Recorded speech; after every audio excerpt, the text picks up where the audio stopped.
ನಾನು ಡಿ ಎಮ್ಗಳಿಗೆ ಅಷ್ಟು ತಲೆ ಕೆಡಿಸ್ಕೊಳ್ಳೋದಿಲ್ಲ.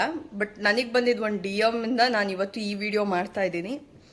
ಅಕ್ಕ, ನಿಮಗೆ ಗೊತ್ತಾ ಸ್ಟೂಡೆಂಟ್ಸ್ಗಳನ್ನ ಯಾವ ಥರ ಉಪಯೋಗಿಸ್ಕೋತಾ ಇದ್ದಾರೆ ಅಂತ?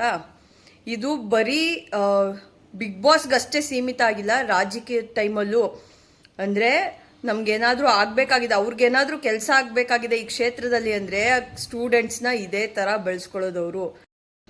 ಆ್ಯಂಡ್ ಈ ವಿಷಯ ಯಾಕಪ್ಪ ಇಲ್ಲಿ ಬಂತು ಅಂತ ನೀವು ಕೇಳೋದಾದರೆ, ಬನ್ನಿ ನಾನೊಂದು ನಿಮ್ಗೊಂದು ಸ್ಕ್ರೀನ್ಶಾಟ್ ತೋರಿಸ್ತೀನಿ. ಅದನ್ನ ನೋಡಿದ್ಮೇಲೆ ಮಾತಾಡೋಣ.